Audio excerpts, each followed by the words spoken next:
नमस्कार। आज हम एक बहुत ही दिलचस्प यात्रा पर निकल रहे हैं समय में पीछे। हाँ, हजारों साल पीछे प्राचीन भारत की दुनिया में। बिल्कुल। हमारे पास कुछ नोट्स हैं, कुछ लेखों के अंश, और ये हमें उस दौर के जीवन, उनके विश्वास, समाज, इन सब के बारे में बताते हैं। सही कहा। हम खास तौर पर वेदों को देखेंगे, उसमें भी ऋग्वेद, और साथ ही वो रहस्यमयी पत्थर महापाषाण। हाँ, महापाषाण कब्रें। तो आज की हमारी पड़ताल का मकसद यही है कि इन पुराने ग्रंथों और पत्थरों से क्या कुछ जानकारी हम निकाल सकते हैं। क्या पता चलता उनसे? चलिए शुरू करते हैं फिर। बिल्कुल।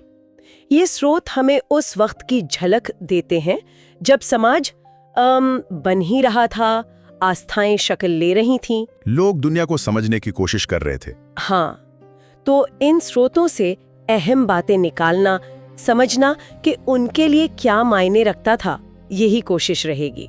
अच्छा, तो शुरुआत वेदों से करें। ये दस्तावेज कहते हैं कि वेद दुनिया के शायद सबसे पुराने ग्रंथों में से हैं। हाँ, सबसे प्राचीन लिखित संग्रहों में 4 हैं ये: ऋग्वेद, सामवेद, यजुर्वेद और अथर्ववेद। और इनमें सबसे पुराना है ऋग्वेद, लगभग 3500 साल पहले रचा गया।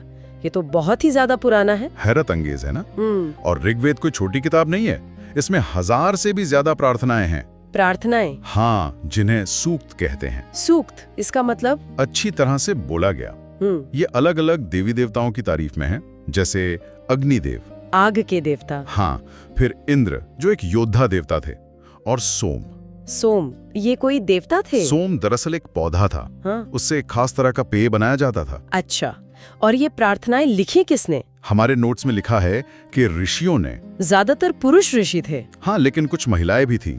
ये तो काफी आगे की बात लगती है उस जमाने के हिसाब से। बिल्कुल, और भाषा वो भी अलग थी। हाँ, भाषा के बारे में क्या पता चलता है? उसे कहते हैं प्राक संस्कृत या वैदिक संस्कृत। जो आज हम संस्कृत पढ़ते पढ़ाते हैं स्कूलों में, उससे काफी अलग, शायद ज्यादा मुश्किल भी, और भी पेचीदा। हाँ, पर सबसे अनोखी बात तो कुछ और ही है। क्या? कि ऋग्वेद को सदियों तक लिखा ही नहीं गया था। क्या मतलब? लिखा नहीं गया? तो फिर ये बचा कैसे, हम तक पहुंचा कैसे? यही तो कमाल की बात है। इसे पीढ़ी दर पीढ़ी सिर्फ सुनकर और बोलकर याद रखा गया। सिर्फ सुनकर? हाँ, आचार्य अपने शिष्यों को वो अक्षर, शब्द, वाक्य ऐसे तोड़ तोड़कर ऊंची आवाज में पाठ करवाकर रटवाते थे, कंठस्थ करवाते थे। सोचकर ही अजीब लगता है कितनी तेज याददाश्त होगी। बिल्कुल। इसे पहली बार लिखा तो इसकी रचना के कई सदियों बाद गया, और छपाई वो तो बस कोई 200 साल पहले शुरू हुई। अच्छा। हाँ, वो कश्मीर में एक भोजपत्र पर लिखी पांडुलिपि मिली है। भोजपत्र यानी पेड़ की छाल। हाँ हाँ, सुना है। वो अब पुणे के एक म्यूजियम में है। उसी का इस्तेमाल करके कोई 150 साल पहले ऋग्वेद पहली बार छपा था। वाओ, मतलब मौखिक परंपरा कितनी मजबूत रही होगी। बहुत ज्यादा। तो फिर इतिहासकार इसे पढ़ते कैसे हैं, मतलब इसके मायने कैसे निकालते हैं? हमारे पास एक उदाहरण है विश्वामित्र ऋषि और 2 नदियों का, व्यास और सतलुज। हाँ बिल्कुल। इसी तरह के जो संवाद है ना, वो इतिहासकारों के लिए सुराग जैसे हैं। सुराग कैसे? जैसे ये विश्वामित्र वाला संवाद, इसमें वो नदियों से रास्ता मांग रहे हैं। हाँ, तो इससे अंदाजा लगता है कि ये प्रार्थना कहाँ रची गई होगी। जहाँ ये नदियां बहती हैं वहीं कहीं। हाँ बिल्कुल। और देखिए, उसमें नदियों की तुलना घोड़ों और गायों से की गई है। घोड़ों और गायों से? हाँ, इससे पता चलता है कि उस समाज में इन जानवरों की कितनी अहमियत थी। सही बात है। ऋग्वेद में सरस्वती, सिंधु नदी, उसकी सहायक नदियों का जिक्र बार बार आता है, पर गंगा और यमुना का सिर्फ एक बार। अच्छा, सिर्फ एक बार। तो इसका मतलब उनके लिए शायद सिंधु और सरस्वती वाला इलाका ज्यादा जाना पहचाना था या ज्यादा महत्वपूर्ण था, गंगा यमुना के मैदानों से भी ज्यादा, ऐसा ही लगता है। ये छोटी छोटी बातें ही उस वक्त की तस्वीर बनाती हैं। नदियां जीवन के लिए जरूरी थीं, और घोड़े शक्ति और शायद लड़ाइयों के लिए। तो ये प्रार्थनाएं रोज की जिंदगी के बारे में और क्या बताती हैं? नोट्स में लिखा है कि मवेशी, बच्चे, खासकर बेटे और घोड़े पाने के लिए बहुत प्रार्थनाएं हैं। बिल्कुल। घोड़ों का जिक्र इसलिए भी खास है क्योंकि उनका इस्तेमाल लड़ाइयों में रथ खींचने के लिए होता था। तो मतलब युद्ध, लड़ाइयां आम थीं? हाँ, काफी आम थी। और ये लड़ाइयां होती थी मवेशियों के लिए, अच्छी जमीन के लिए। जमीन मतलब खेती वाली? हाँ, जहां जौ जैसी फसलें उग सकें या फिर अच्छी चरागाह हो।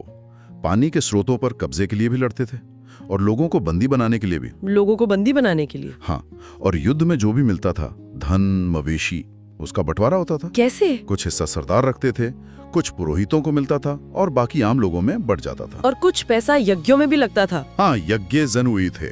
उनमें घी, अनाज और कभी कभी जानवरों की बलि भी दी जाती थी, देवताओं को खुश करने के लिए। अच्छा, और समाज का संगठन कैसा था? मतलब क्या बड़े बड़े राजा थे, सेनाएं थी? नोट्स तो कहते हैं कि कोई स्थायी सेना नहीं थी। नहीं, स्थायी सेना नहीं थी। ज्यादातर पुरुष ही जरूरत पड़ने पर लड़ाई में जाते थे। और फैसले कैसे होते थे? लोक सभाओं में मिलते थे, वहां युद्ध और शांति जैसे मुद्दों पर बात होती थी, सलाह मशवरा होता था। और अपना सरदार, वो कैसे चुनते थे? नोट्स कहते हैं कि किसी बहादुर और कुशल योद्धा को चुनते थे। बिल्कुल, यानी राजा का बेटा ही राजा बनेगा ऐसा जरूरी नहीं था। ये तो बात के भारत से बिल्कुल अलग है। हाँ, ऋग्वेदिक काल की ये बहुत बड़ी खासियत है। उस समय के राजा शायद वैसे राजा नहीं थे जैसे हम बाद में देखते हैं। न उनके बड़े महल थे, न राजधानियां। और वो टैक्स भी नहीं लेते थे। हाँ, नियमित कर व्यवस्था नहीं थी। और राजा की मौत के बाद बेटा ही गद्दी पर बैठे, ये भी तय नहीं था।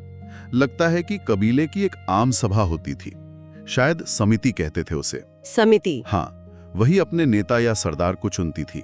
लोगों के समूह के लिए जन और विश शब्द इस्तेमाल होते थे, जैसे पुरुजन, भरतजन। हाँ, यदुजन, और विश से ही शायद बाद में वैश्य शब्द बना है।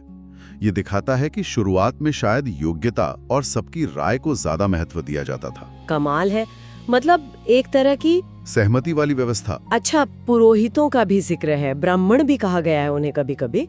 वो यज्ञ वगैरह करवाते थे। हाँ, और एक और बंटवारे का जिक्र है, आर्य और दास या दस्यु। ये क्या था? हाँ, देखिए, जो लोग ये प्रार्थनाएं रच रहे थे वो खुद को आर्य कहते थे। अच्छा। और अपने विरोधियों को, या शायद जो लोग उनके जैसे नहीं थे, उन्हें दास या दस्यु कहते थे। ये कौन लोग थे, दास या दस्यु? इन स्रोतों के हिसाब से शायद वो लोग जो आर्यों की तरह यज्ञ नहीं करते थे, और शायद उनकी भाषा भी अलग थी।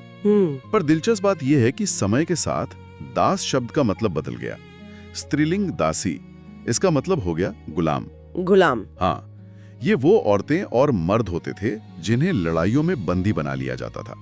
उन्हें मालिक की संपत्ति समझा जाता था, उनसे हर तरह का काम करवाते थे। ओ, तो ये सामाजिक विभाजन भी था।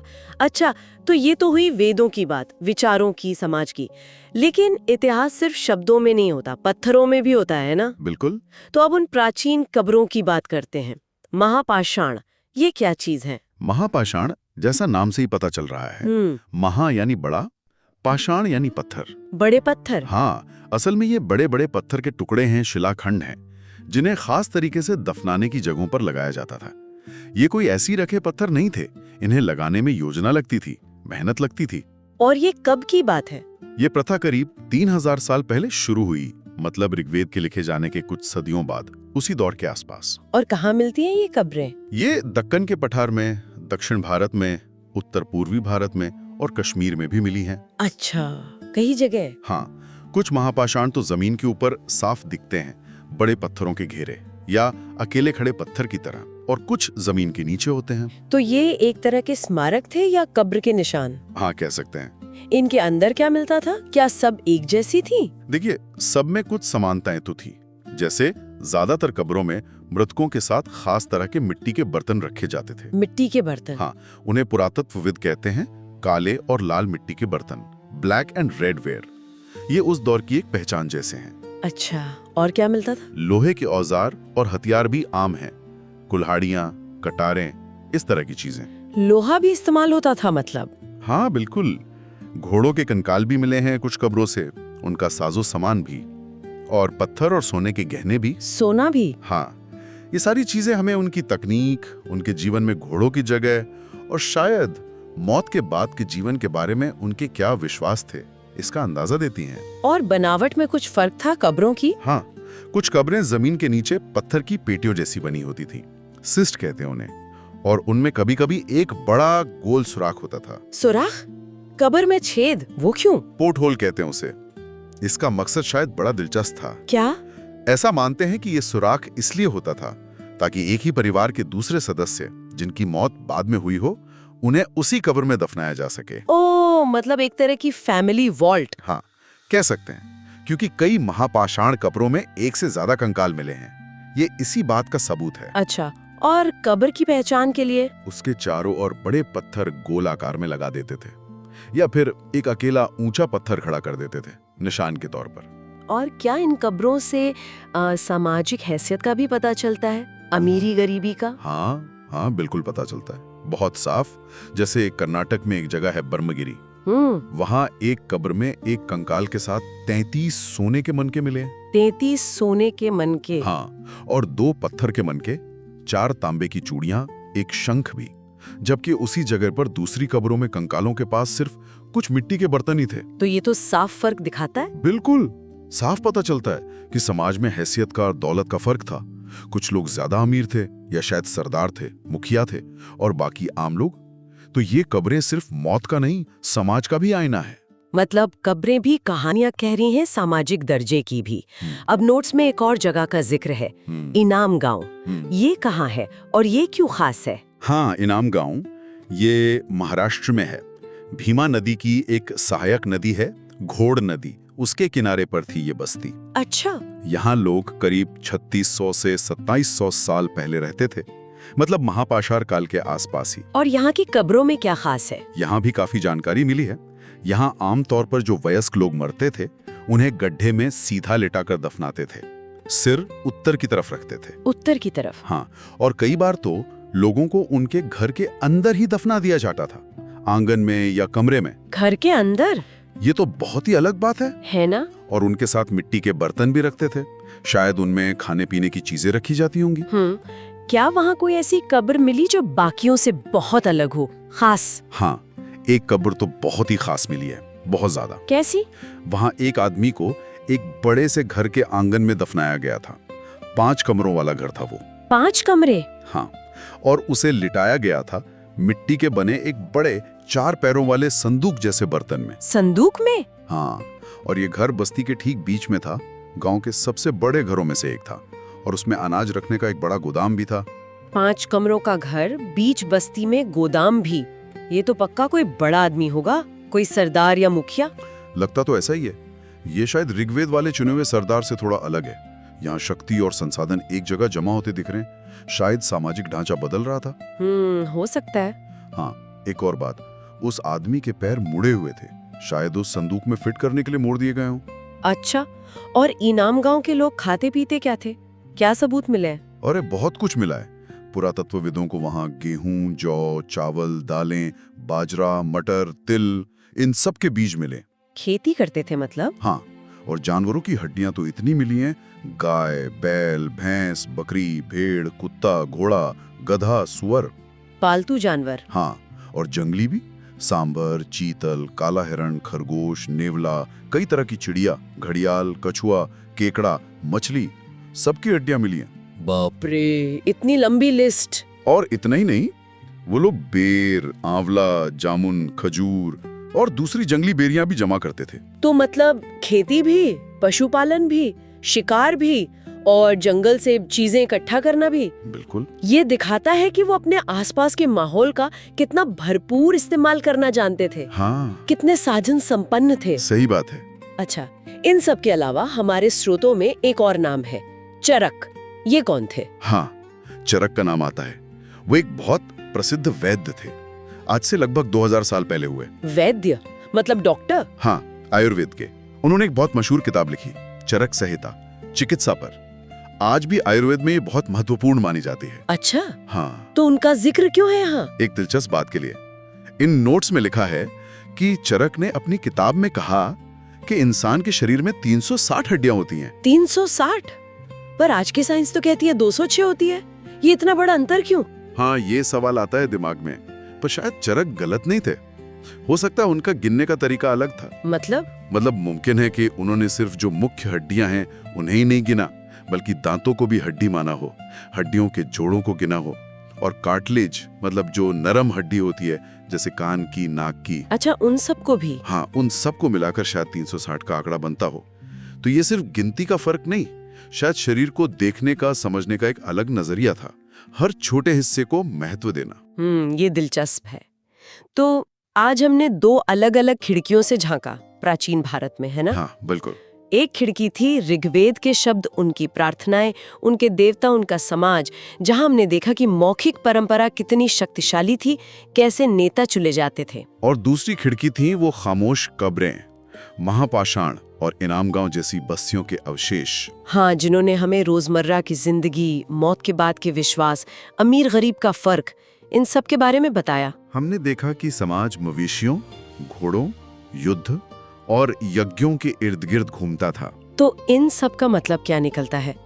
मेरे ख्याल से यही कि अतीत को अगर पूरा समझना है तो सिर्फ एक तरह के सबूत काफी नहीं है। सही कहा। लिखे हुए शब्द और जमीन से निकली चीजें दोनों को साथ रखकर देखना पड़ता है, तभी तस्वीर पूरी होती है। और ये हमें सोचने पर भी मजबूर करते हैं ना? बिल्कुल। जैसे ऋग्वेद में नेता चुने जाते थे, फिर बाद में राजा का पद वंशानुगत कैसे हो गया, बाप के बाद बेटा। इस बदलाव ने समाज को कैसे बदला होगा? हाँ, ये बड़ा सवाल है। या फिर वो कब्रों में रखा सामान, बर्तन, हथियार, गहने, आखिर क्यों रखते थे ये सब? क्या सोचते थे वो मौत के बाद के बारे में? क्या उन्हें लगता था कि मरने के बाद भी इन चीजों की जरूरत पड़ेगी? ये ऐसे सवाल हैं जिनके जवाब शायद हमें और खुदाई से और रिसर्च से मिले, या शायद कभी ना मिले। पर सोचना जरूरी है। ये अतीत एक पहेली की तरह है, जिसके टुकड़े हम धीरे धीरे जोड़ रहे हैं। बिल्कुल। और हर टुकड़ा कहानी का एक नया पहलू सामने लाता है।